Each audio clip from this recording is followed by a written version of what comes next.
Salam sejahtera dalam kasih Tuhan Yesus Kristus. Shalom. Selamat bertemu kembali dalam acara live streaming GBI Tiberias New Life Manado. Dalam acara kami, acara doa dan puasa. Dan kesempatan ini, saudara-saudara, saya ajak membuka dalam Lukas pasal 17, ayat yang ke-11 sampai ayat yang ke-19. Monitornya bisa lebih keras sedikit. Lukas 17, ayat yang ke-11 sampai ayat yang ke-19. Sudah dapat kita membaca sama-sama. Ke-10 orang kusta. Dalam perjalanannya ke Yerusalem, Yesus menyusur perbatasan Samaria dan Galilea sama-sama.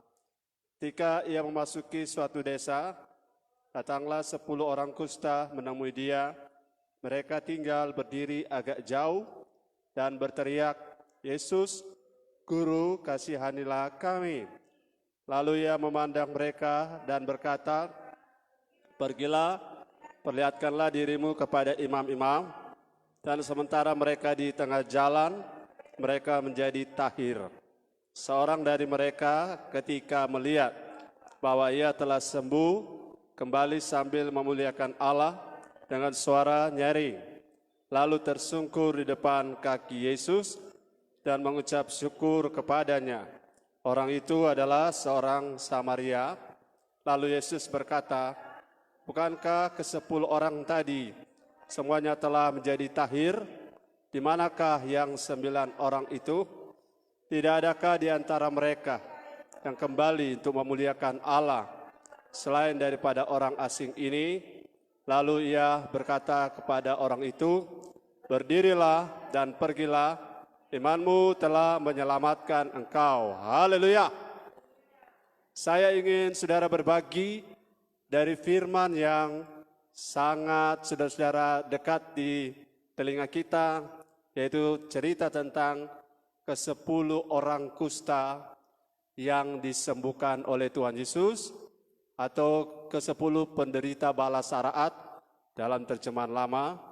Dan ini adalah betul-betul orang yang menderita kusta atau leprosi. Jadi mereka ini adalah salah 10, atau kalau salah satu, ini salah 10, artinya merupakan 10 dari sekian banyak orang yang kusta di Israel waktu itu. Nah, saudara-saudara, dalam perjalanan Yesus ke Yerusalem, ia menyusur daerah perbatasan Samaria dan Galilea. Penulis kitab ini adalah seorang tabib. Itu Lukas adalah seorang tabib atau dokter. Artinya bahwa kalau ia bicara, ia mencatat tentang sakit kusta, ia sedang membicarakan hal yang ia sendiri mengerti, ia sendiri tahu, ya. Jadi sakit kusta ini menurut dokter Lukas adalah pada waktu itu penyakit kulit yang parah sifatnya, dan pada masa itu belum ada obatnya. Baik untuk pencegahan, yaitu secara pengobatan secara preventif, pencegahan, maupun untuk pengobatan kuratif atau bagaimana mengatasi. Jadi kalau sudah sekali kena kusta, tinggal tunggu tanggal mainnya. Selesai, hidup tidak ada harapan lagi. Nah, berapa banyak orang, saudara, ada dalam kondisi seperti 10 kusta ini di saat-saat seperti ini. Orang tidak mempunyai pengharapan oleh karena berbagai alasan. Oleh karena keadaan ekonomi, karena keadaan rumah tangga, oleh karena keadaan pekerjaan, oleh karena pelayanan, dan oleh berbagai hal, termasuk oleh karena internal konflik di dalam hati. Jadi saudara-saudara, 10 kusta ini adalah representase atau perwakilan dari orang-orang di zaman kita yang sedang membutuhkan Tuhan. Nah, saya lihat saudara pada cerita ini, saudara juga lihat ya, bahwa tidak hanya ada satu orang yang sakit kusta. Saudara tahu ada berapa yang sakit? Ada 10, ya. Ketik di situ ada 10 yang sakit, ya.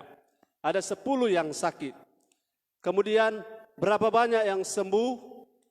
10 yang sakit. Berapa banyak yang sembuh? 10 yang sembuh. Oke. Pertanyaan yang pertama, berapa jumlah mereka? Yang sakit ada 10 kusta. Kemudian berapa banyak dari 10 yang sembuh? Jumlahnya ada 10. Sekarang pertanyaan yang ketiga yang menjadi titik tekan saya. Berapa banyak yang bersikap benar? Ya, berapa banyak yang bersikap benar? Ada satu saja 1/10 dari total. Jadi saudara, saya ingin kita memahami bahwa mujizat itu adalah sesuatu yang available. Apa artinya? Sudah tersedia, sudah Tuhan siapkan. Tetapi mujizat, saudara-saudara, harus disertai dengan sikap, ya. Mujizat harus disertai dengan sikap. Jadi saya melihat konklusi daripada cerita ini sederhana secara matematis tadi. Berapa banyak yang sakit kusta? 10, oke. Berapa banyak orang yang sembuh? 10. Tapi berapa banyak orang yang bersikap benar? Hanya ada 1. Berapa banyak orang yang bersikap tidak benar? Ada 9. Jadi ada 9/10 orang yang mengalami mujizat tanpa disertai sikap yang benar. Saudara setuju bilang amin. Jadi mengalami mujizat adalah sesuatu yang lain. Dan bersikap yang benar adalah bagian yang berbeda. Jadi saya ingin berjudul khotbah, sampaikan firman hari ini dengan topik bersikap benar, mujizat besar. Ya. Bersikap benar, mujizat besar. Jadi mujizat makin membesar, dia kalau musik ada crescendo, ya. Jadi makin terjadi pembesaran, mujizat itu ditentukan atau turut ditentukan oleh sikap-sikap kita. Sikap-sikap mana? Tentunya sikap yang bukan yang negatif, tetapi sikap yang positif. Nah, bahasa matematisnya adalah semakin saya bersikap benar, maka mujizat saya akan makin besar, ya.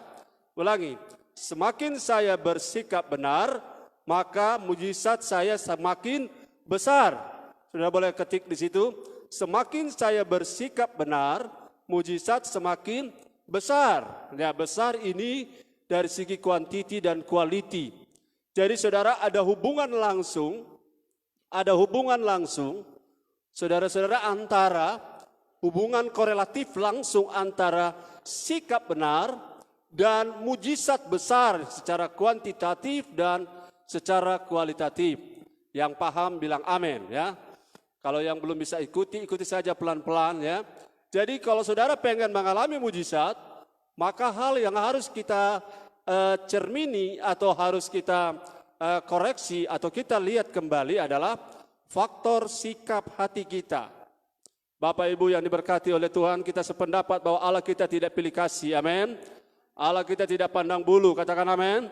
Jika di antara kita mengalami beda perlakuan, beda mujizat, beda pertolongan, beda jalan keluar, itu bukan Tuhannya yang beda, bukan cara Tuhannya yang memilih-pilih kasih, tetapi sikap kita lah yang membuat tangan Tuhan jadi panjang atau jadi pendek, amin.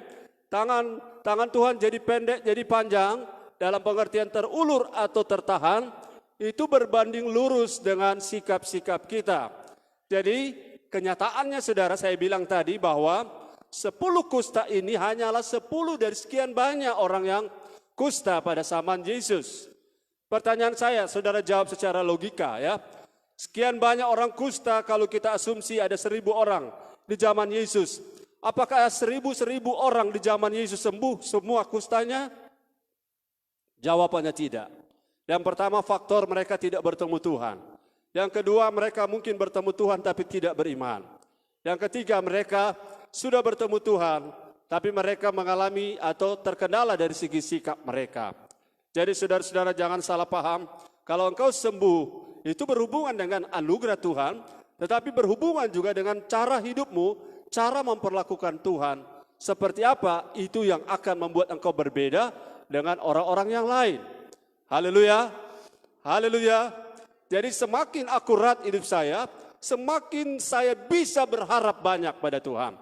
Semakin akurasi, tingkat akurasi dari hidup saya di hadapan Tuhan, maka semakin besar perkenanan Tuhan dan semakin juga terbuka apa yang namanya pintu sorga bagi saudara dan saya. Jadi bersikap benar itu menghasilkan mujizat besar. Oke, mari kita lihat. Orang kusta di zaman Tuhan Yesus, mereka ada banyak keterbatasan. Yang pertama, secara sosial, orang kusta, mereka dianggap sebagai sampah masyarakat. Mereka harus tinggal bukan hanya diisolasi, tetapi mereka tidak boleh bertemu dengan siapapun. Jadi secara sosial, mereka tidak layak berhidup berdampingan. Kalau isolasi zaman pandemik ini masih tinggal di rumah bisa. Tinggal di rumah sakit, di ruangan khusus bisa. Tapi kalau kusta di zaman itu, karena kusta di zaman Yesus bukan hanya persoalan medis, tetapi persoalan religius, yaitu persoalan standar-standar rohani. Dianggap bahwa kalau orang kena kusta, itu berarti dia kena kutuk, kena hukuman. Itu sebabnya orang kusta tidak dapat datang ke bait Allah. Mendekatkan diri pada masyarakat awam saja tidak boleh. Apalagi datang ketemu para imam. Apalagi mereka masuk dalam bait Allah.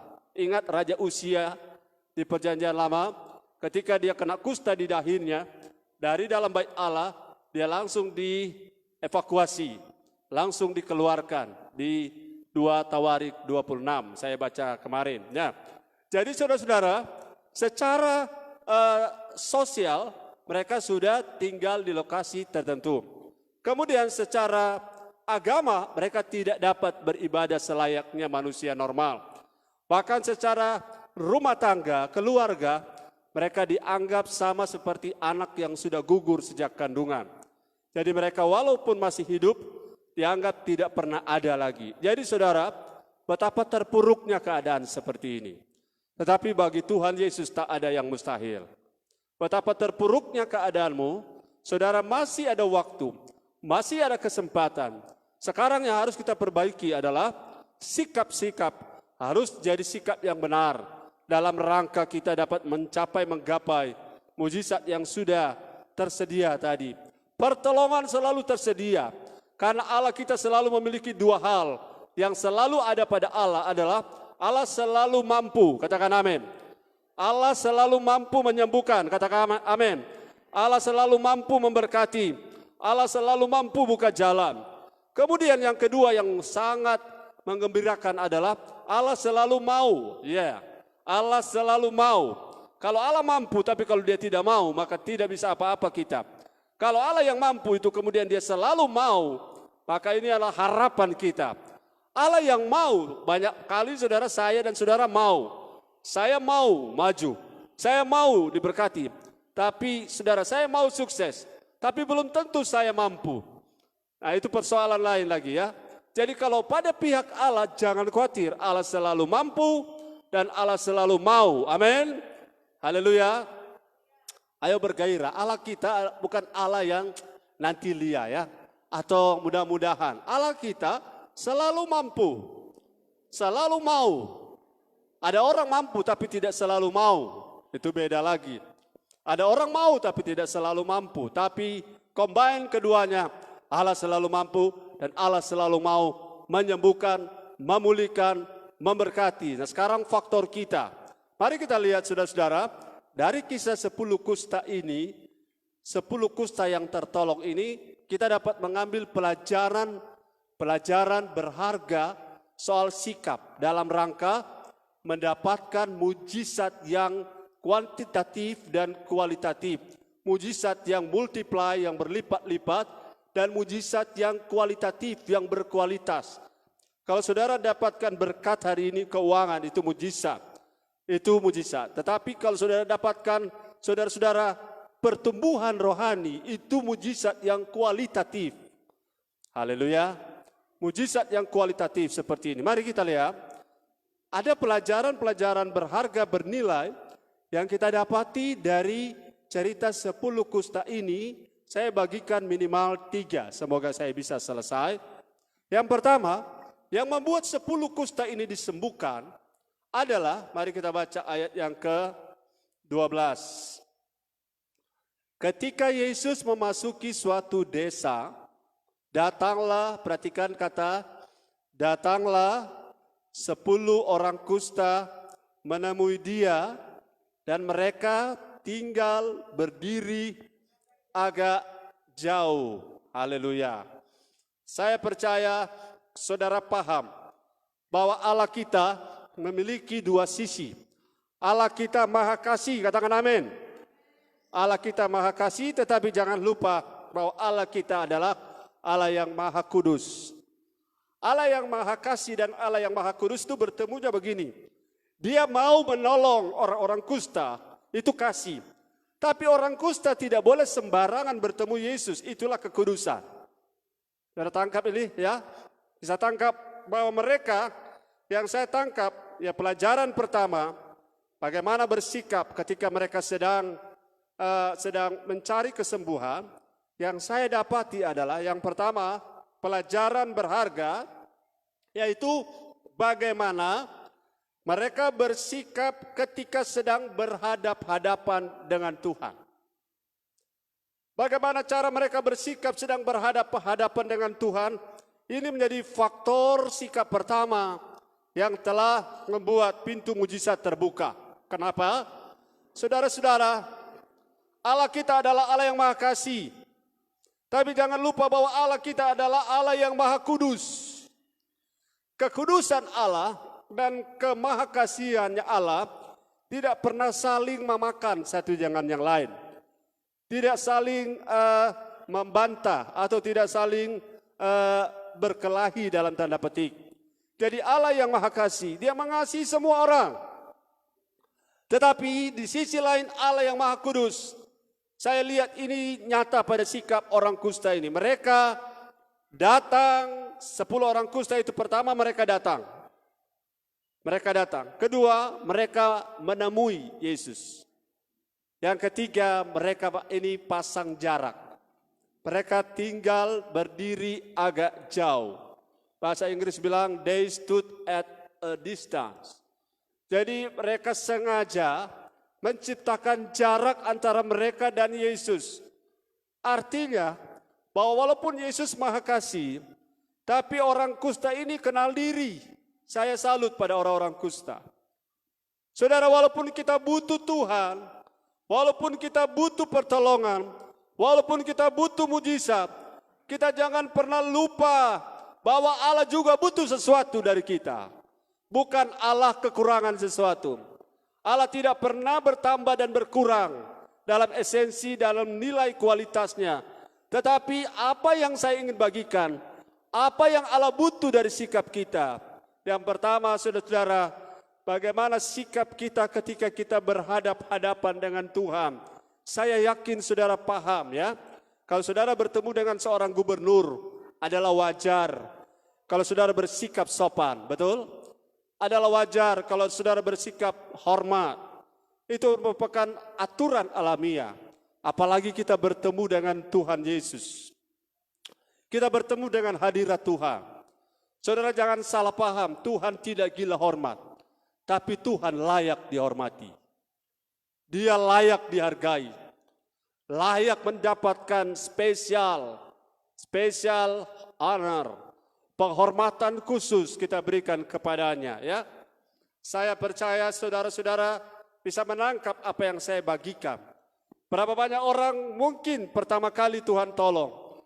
Tapi Tuhan tidak tolong untuk kali yang kedua karena waktu Tuhan tolong pertama, Tuhan lihat sikap orang itu.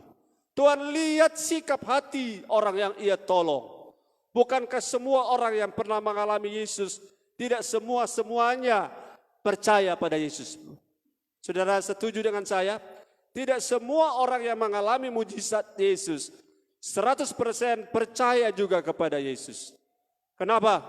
Karena percaya di dalamnya ada terhisap rasa hormat, rasa respect, respon kepada Tuhan. Dan inilah satu harapan saya saudara siapapun engkau ada dimanapun saudara, bahkan mungkin mendengar saya lewat YouTube.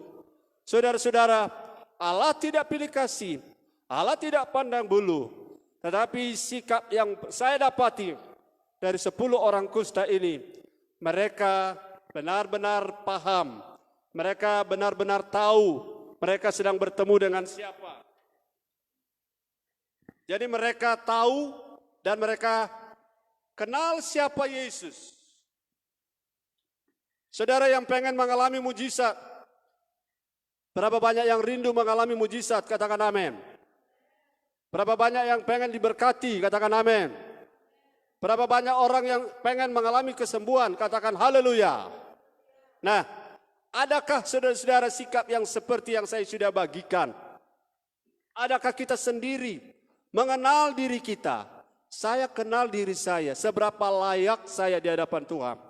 Karena saya tidak ingin saudara-saudara kita salah paham tentang Tuhan. Kebaikan Tuhan.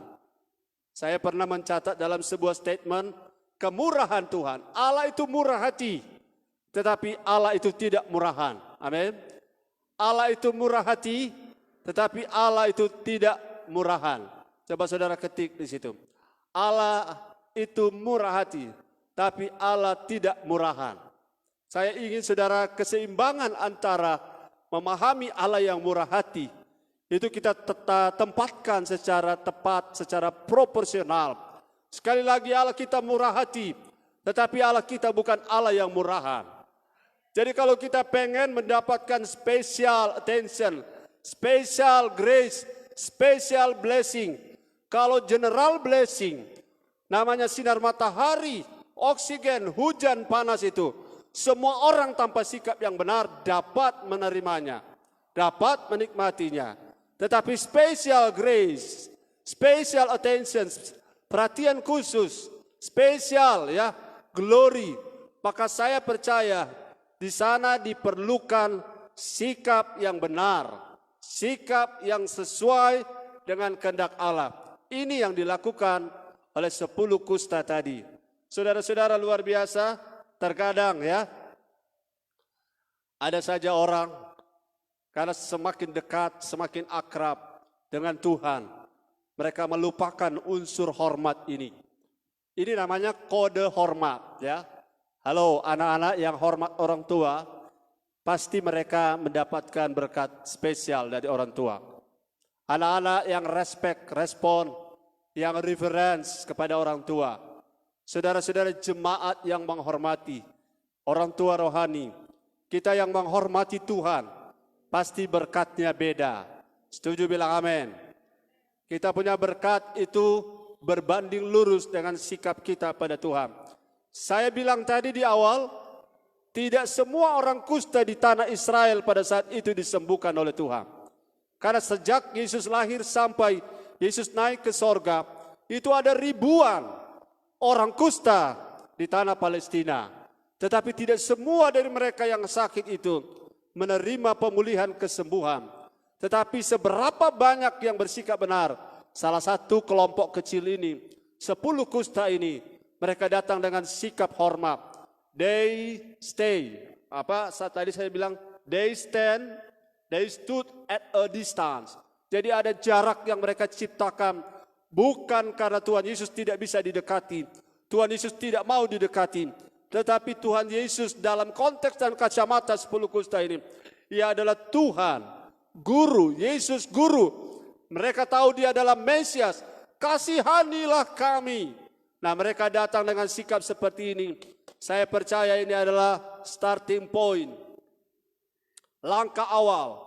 Saudara melihat, saudara punya langkah-langkah ketika saudara berjalan datang menemui Tuhan. Maka saudara ketika mengenal diri kita siapa dan kita kenal siapa Tuhan yang ada di depan kita. Jadi pelajaran pertama adalah pelajaran bagaimana bersikap ketika kita sedang berhadap-hadapan dengan Tuhan. Itu yang akan membuat pintu mujizat makin terbuka. Haleluya. Haleluya. Dan mujizat ini terjadi tidak begitu saja. Saya melihat saudara bahwa Allah mengasihi kita. Tetapi kita juga harus sadar satu hal. bahwa Allah membutuhkan sikap hormat dari saudara-saudara dan saya yang membutuhkan Tuhan. Saya melatih saudara-saudara rasa hormat ini kepada Tuhan melalui hormat kepada orang-orang yang ada di atas kita. Hormat ini seperti yang saya bilang tadi, hormat kepada orang tua, ya. Apapun keadaan orang tua, halo anak-anak, apapun keadaan orang tua, engkau sepantasnya harus memberi rasa hormat kepada mereka. Apapun keadaan orang tua rohanimu, engkau harus memberi rasa hormat kepada mereka. Dan yang paling utama adalah apapun situasi hidupmu, engkau harus terus menghormati Tuhan. Amin.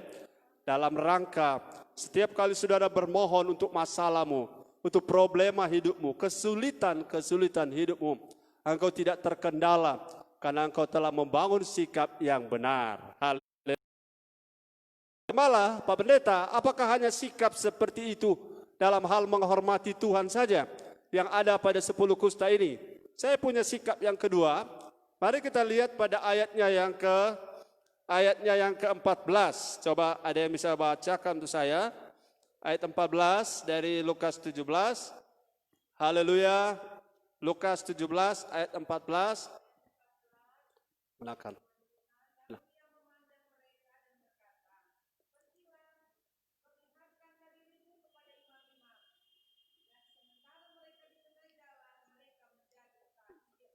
Ulangi pakai mic.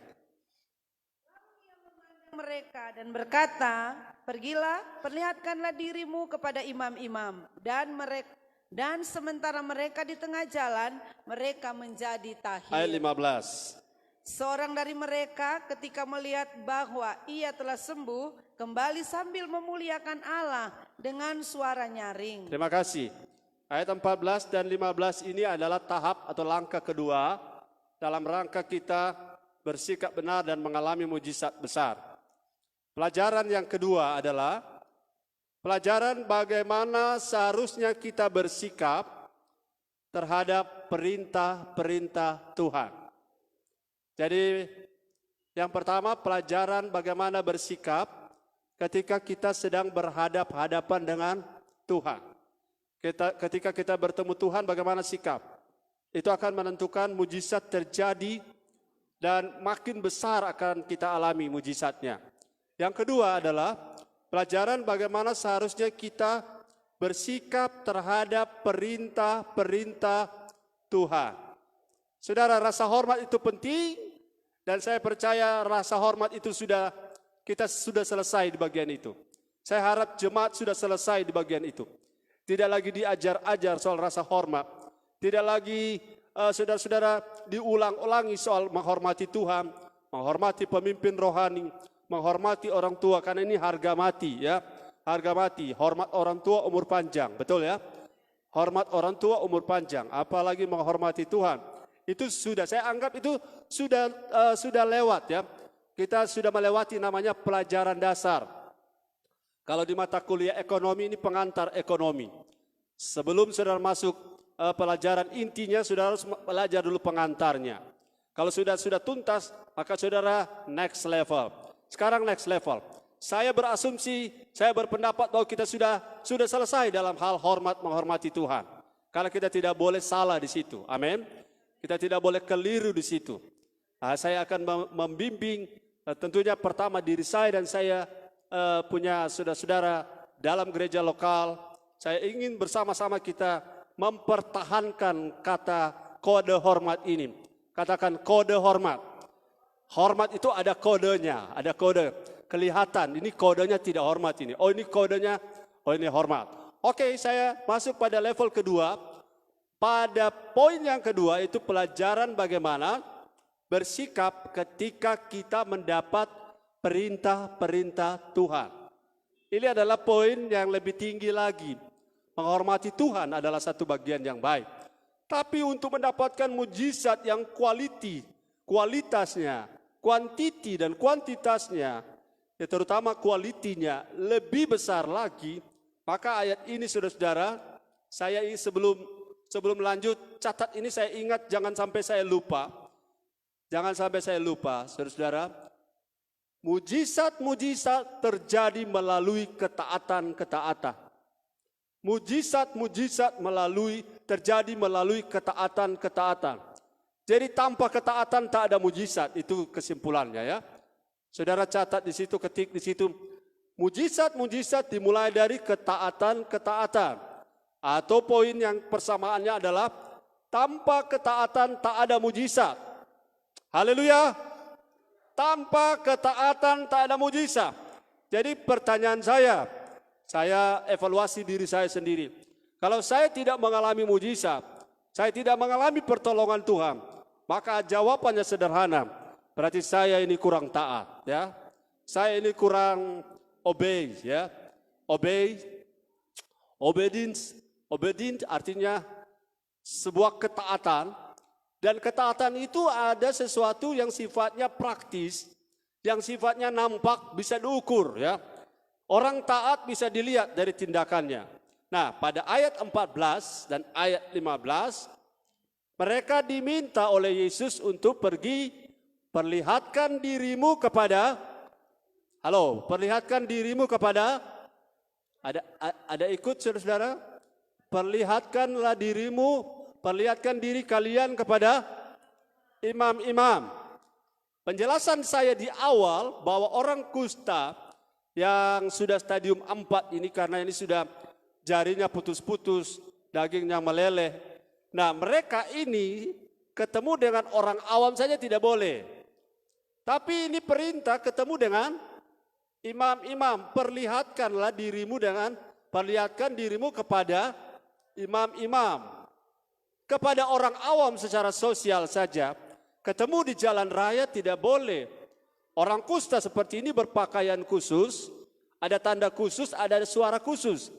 Mereka harus berteriak kalau di jalan raya, mereka harus ada kata sandi, kode orang kusta.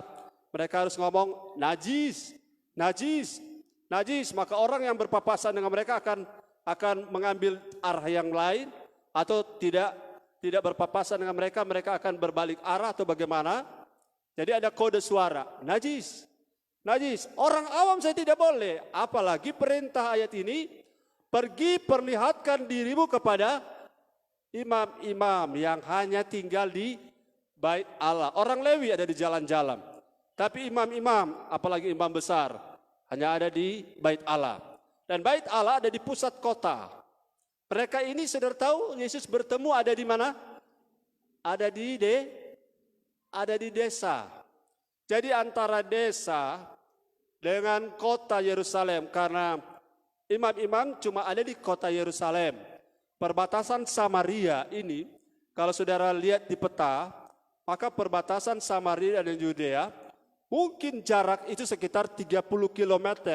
Sama seperti mungkin paling dekat Tomohon, Manado.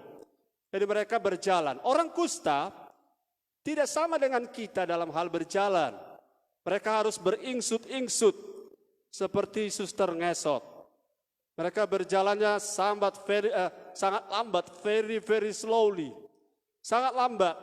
Dan bahkan mereka, saudara-saudara, tidak memiliki kekuatan lagi untuk berjalan. Tapi, apapun keadaannya saudara lihat. Saudara mau melihat mujizat, bilang amin.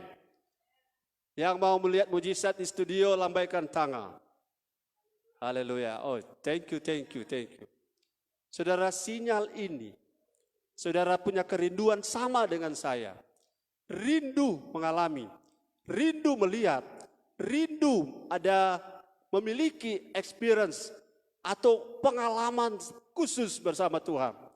Tapi saya sudah bilang di awal tadi, mujizat-mujizat dimulai dari ketaatan. Tak ada mujizat tanpa ketaatan. Kalau saudara pengen melihat mujizat keuangan, maka saudara harus taat dalam memberi. Amin. Kalau saudara mau melihat saudara akan kemuliaan terjadi, maka saudara harus taat saat mengalami penderitaan.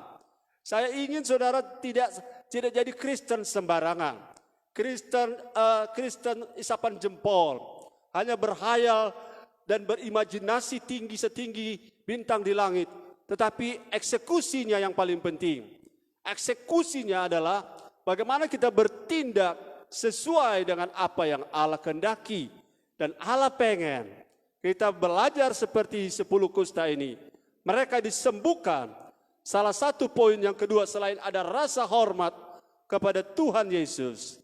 Apa yang ada pada 10 kusta? Mereka punya sikap yang benar ketika mereka mendapat perintah Tuhan. Saudara, perintah kalau kita kategorikan bisa perintah ada 2 jenis. Perintah yang ringan dan perintah yang berat. Menurut saudara, 10 kusta ini mendapat perintah ringan atau perintah berat?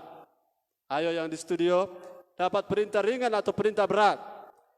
Kalau perintah firman bersukacitalah senantiasa. Bapak Handri nomor 1, langsung bersukacita. Hahaha, tertawa, haleluya, selesai. Amin. Bertepuk-tepuk tanganlah kamu memuji Tuhan. Kita tepuk tangan, perintah itu sudah selesai kita kerjakan. Tapi kalau Tuhan perintah, ampunilah mereka yang telah menyakiti hatimu. Ampunilah mereka yang telah mengkhianati engkau. Ini perintah masuk kategori setengah berat. Kalau saya klasifikasi perintah yang diterima oleh 10 kusta, ini orang Nusa Utara bilang ini perintah ini berat ini. Kenapa saudara-saudara? Bagaimana tidak? Yang kami butuh adalah kesembuhan. Yang kami butuh adalah pemulihan. Yang kami butuh, kami ini sehat. Kenapa Tuhan suruh saya justru kami pergi? Kami disuruh pergi kepada imam-imam. Perintah ini tidak beda dengan memerintahkan kami untuk terjun dari jurang. Itu sama saja. Karena ketemu imam-imam masih dalam keadaan kusta, konsekuensinya dengan orang awam saja, konsekuensi akan dilontari dengan batu, apalagi ketemu imam masih kusta. Kalau ketemu imam sudah sehat, itu untuk klarifikasi, verifikasi, konfirmasi bahwa kustanya sudah tuntas, maka imam akan memandikan dengan air dan akan mempersembahkan korban sebagai tanda dia sudah tahir, sudah clean, clear, and pure. Tapi kalau masih kusta, kalau ketemu dengan imam-imam, itu sama dengan mengantar nyawa sendiri. Tapi apa boleh buat? Apa daya, tidak ada jalan lain. Saudara yang ingin melihat mujizat, perintah ringan atau berat, kerjakan karena Tuhan tidak pernah bermaksud untuk menjebak engkau. Amin. Tuhan tidak pernah apa yang terjadi, inilah kebaikan Tuhan. Ketika saudara bertindak, saya bilang tadi pagi pada seorang jemaat, ketika kita mengambil bagian kita mengerjakan bagian kita, maka Tuhan akan mengerjakan bagian Tuhan. Saudara setuju dengan saya, bilang amin. Dalam hal perintah Tuhan, ketika kita mengerjakan bagian kita, maka Tuhan akan mengerjakan bagian Tuhan. Saudara ketik di sana, ketika kita mengerjakan bagian kita, maka Tuhan akan mengerjakan bagian Tuhan. Jadi terjadi kolaborasi di sini. Bahwa setiap kali kita bertindak walaupun berat, bertindak dalam hal apa? Dalam hal kita mempraktekkan, mengerjakan, atau berbuat apa yang Tuhan perintahkan, maka saudara akan melihat di tengah jalan, haleluya. Katakan bersama, di tengah jalan. Semuanya, di tengah jalan, Tuhan berbuat sesuatu. Ya, jadi ketika saya melangkah, ketika saya bertindak, ketika saya melangkah dan bertindak, ini kalimat supaya tidak hilang. Ketika saya melangkah dan bertindak, ketika saya melangkah dan bertindak, di tengah jalan Tuhan berbuat sesuatu. Ketika saya melangkah dan bertindak, di tengah jalan Tuhan berbuat sesuatu. Beri tepuk tangan bagi dia. Haleluya. Lakukan bagian saudara. Sikapmu, ekspresikan lewat sikap yang benar ketika engkau mendapatkan perintah Tuhan. Saya sering memberi sebuah ilustrasi. Saudara, satu kali Tuhan Yesus pergi ke bukit, ini catatan di luar Alkitab, yang catatan tradisi, ya saya kutip. Ketika pergi ke satu bukit, Tuhan Yesus bilang murid-murid, suruh beli kitab apokrif, catatan yang tidak masuk kanon. Suruh bawa murid-murid masing-masing bawa batu. Dan semua murid bawa batu besar. Cuma Petrus yang bawa batu seperti kelereng, seperti kanikir. Sampai di sana di bukit, habis Yesus berkhotbah. Saudara, Yesus tanya, mana batu-batu kalian yang kamu bawa dari bawah? Masing-masing keluarkan batunya.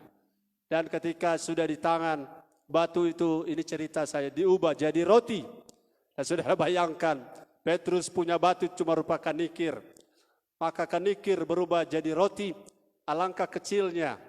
Jadi saudara-saudara, ketika disuruh bawa batu, saudara Petrus seada-adanya menurut versinya sendiri. Ya, mungkin Yesus sudah bilang bawa yang besar, tapi Petrus hanya bawa yang kecil. Kemudian setelah jadi roti, maka mereka makan menurut batu yang mereka bawa. Petrus hanya mendapat yang kecil. Satu musim kemudian, Yesus ajak ke bukit lagi. Saudara-saudara, kali ini mereka naik, hanya Petrus yang bawa batu besar. Yang lain tidak bawa batu. Kenapa? Sampai di atas, selesai Yesus berkhotbah. Kemudian Petrus interupsi, Tuhan Yesus, bagaimana dengan batu saya ini? Tuhan Yesus bilang, saya tadi tidak perintah suruh bawa batu. Padahal Petrus sudah dari bawah bilang pemurid-murid lain, awas ngoni kalau sudah di atas, kita bawa roti batu besar-besar, jangan minta ngoni ya. Murid-murid lain sudah tahu, tidak ada perintah.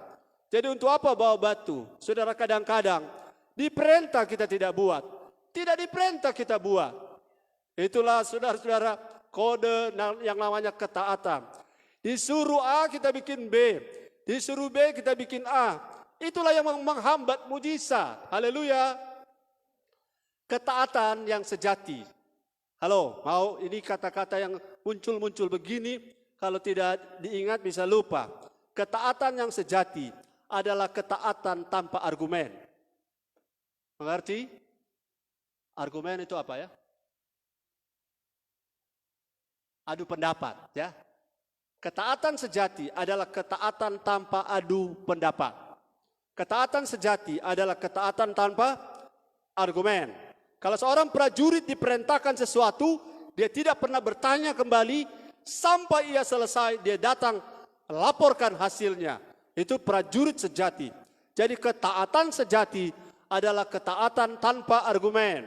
Ketaatan sejati adalah ketaatan tanpa adu pendapat. Saudara, kalau pada level ini, saya percaya bos-bos di dunia saja akan cari orang-orang begini. Ya, para pemimpin-pemimpin besar, para jenderal-jenderal besar akan cari orang-orang kualitas seperti ini. Mereka yang memiliki ketaatan tanpa adu argumen.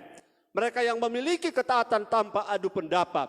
Mereka adalah orang-orang yang potensial mengalami mujizat kuantiti dan quality yang berlimpah-limpah karena ketaatan mereka adalah jalan raya menuju kemuliaan.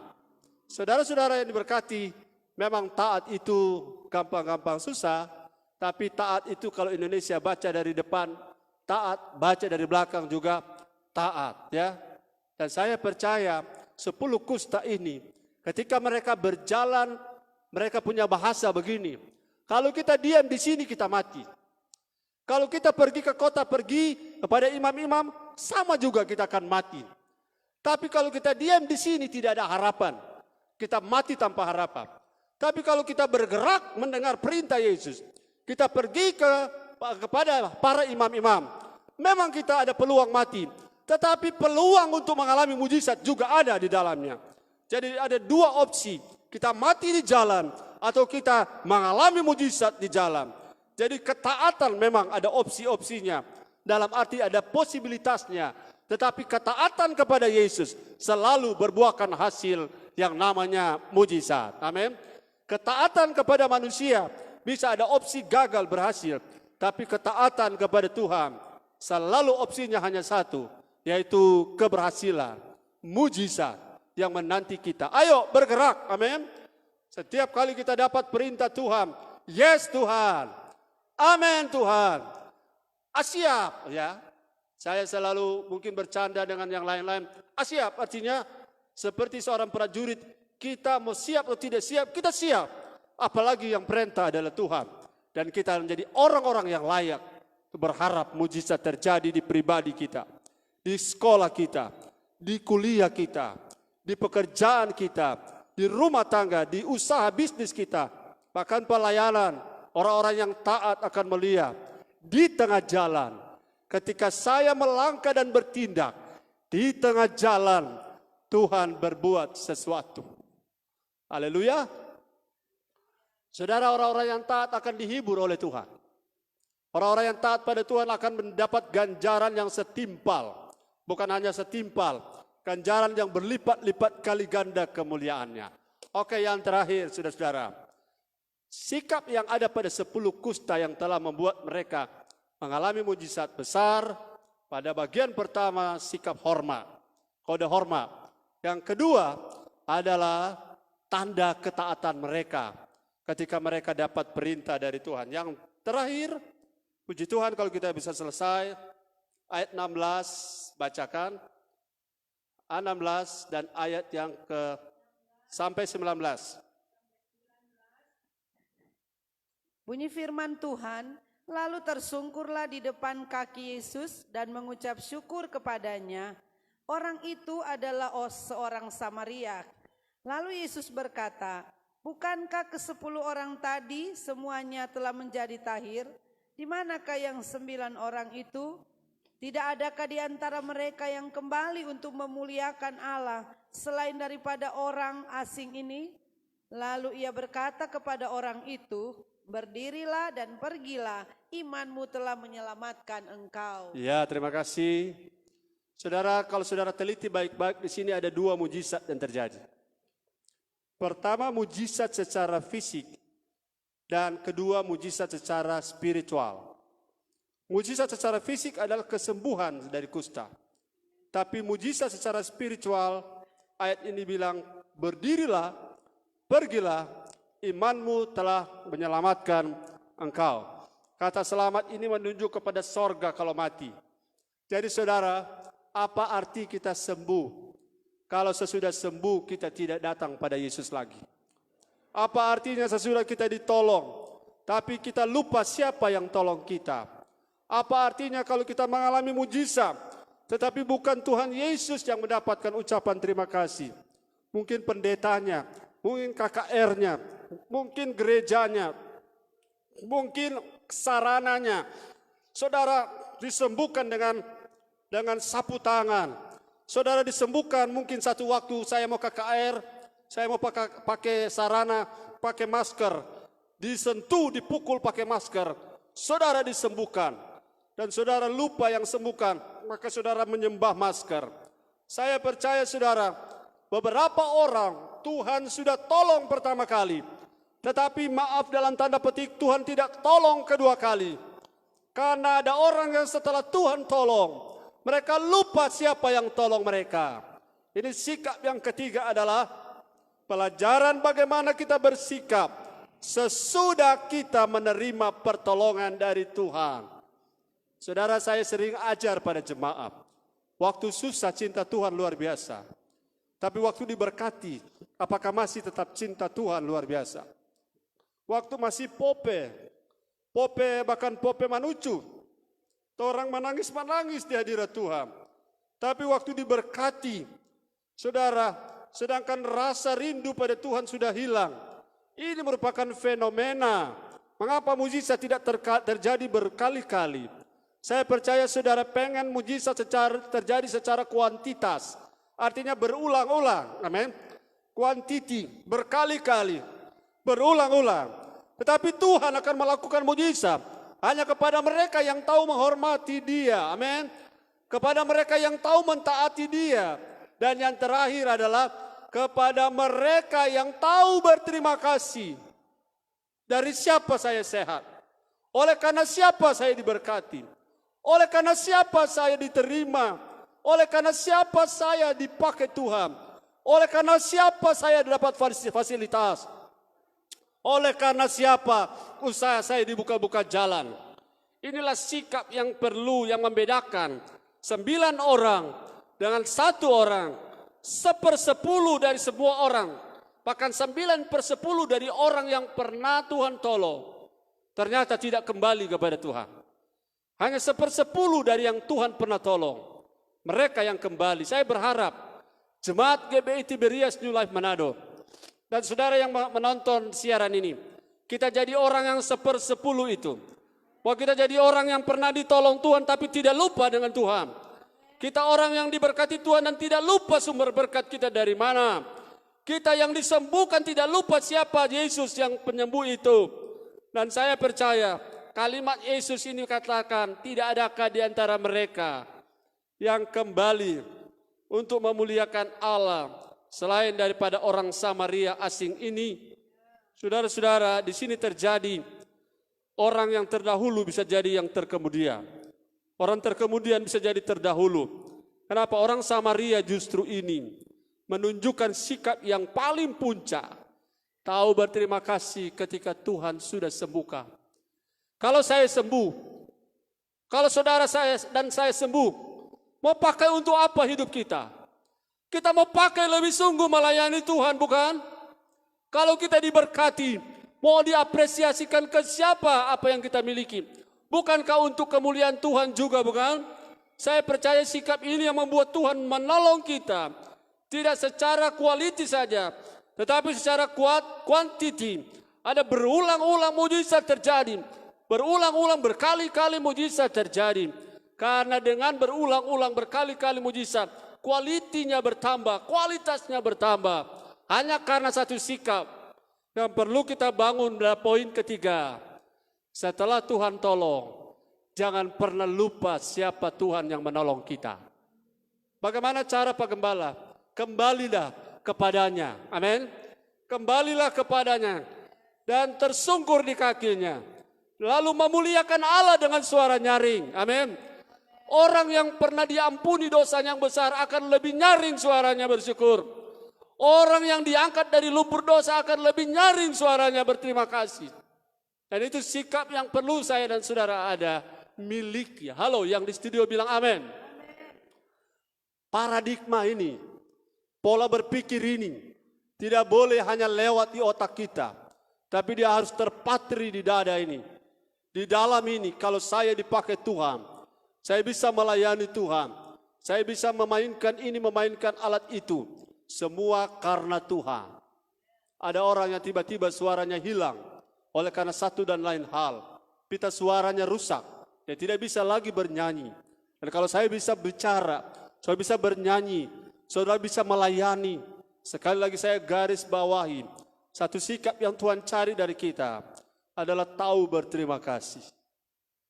Satu kali ada seekor rusa dikejar-kejar pemburu yang profesional. Rusa ini terengah-engah lari ke sana kemari bersembunyi. Sampai rusa ini menemukan satu tanaman, saudara, tempat ia bisa bersembunyi. Dan dia bersembunyi di situ. Saudara tahu, si pemburu yang profesional gagal menemukan si rusa. Dan si rusa tahu, saudara tahu, dia bersembunyi di dalam rimbunan pohon kacang panjang. Sementara dia bersembunyi, pemburu pulang. Pada saat itu si rusa lihat, rupa enak, rupa sedap ini daun kacang panjang. Dia mulai makan, dia mulai mama ini daun satu-satu. Saudara tanpa sadar, saudara, akhirnya pemburu yang profesional tadi kembali lagi karena penasaran. Karena jarang buruannya lepas, lolos. Kali ini dia kembali. Tanpa sadar, saudara, rusa yang tadi sedang memakan daun kacang panjang. Lama-lama, saudara, daunnya makin habis. Akhirnya seluruh badannya kelihatan. Dan akhirnya, saudara-saudara, saya kalau jadi pohon kacang panjang, saya bilang begini dalam hati. Memang dasar rusa tidak tahu berterima kasih.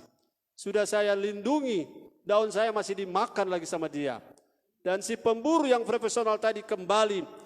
Karena daunnya sudah dimakan oleh rusa, maka dengan satu kali tarikan, panah tertancap di dada dari rusa yang tidak tahu berterima kasih. Kacang panjang sudah lindungi, kacang panjang pedaun juga dia masih mama. Saudara-saudara, saya percaya Tuhan seperti yang saya sedang gambarkan. Allah tidak gila hormat, amin. Allah tidak menuntut balas dari kita, amin. Tapi Allah membutuhkan dari kita rasa hormat dan sebuah sikap ketaatan. Dan yang terakhir, agar mujizat berkali-kali dan berlipat-lipat ganda kualitasnya. Kita perlu selalu ada rasa terima kasih. Kita berterima kasih dengan menyanyi. Kita berterima kasih dengan memberi. Kita berterima kasih dengan menyembah Dia. Kita berterima kasih dengan mengerjakan sesuatu yang boleh saya buat, boleh kita kerjakan dalam rangka bukan membalas kasih Tuhan, tetapi mengapresiasi apa yang telah Tuhan buat dalam hidup saya. Saya tidak bisa balas, saudara-saudara. Kalau masih bisa berdiri hari ini, masih bisa khotbah, masih bisa bicara, otak masih jalan lancar, masih bisa memimpin orang-orang dalam kepelayanan ini, semua karena anugerah Tuhan. Amin. Haleluya. Sikap benar, mujizat besar. Ku ada sebab anugerahmu. F.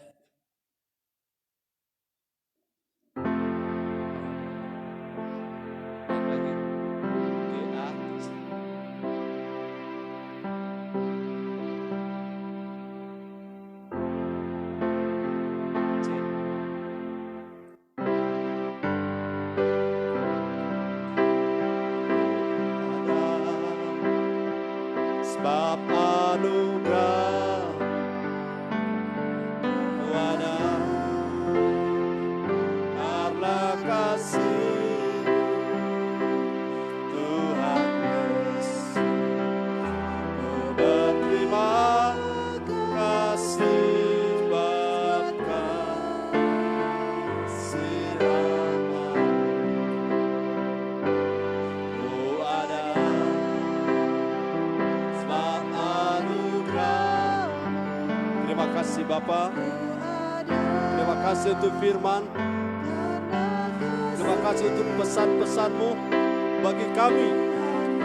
Kami berterima kasih kesempatan, pertolongan, mujizat, pemulihan yang kami alami, baik secara pribadi, keluarga, rumah tangga, bahkan secara gereja lokal. Terima kasih Tuhan. Thank you Lord. Thank you Jesus.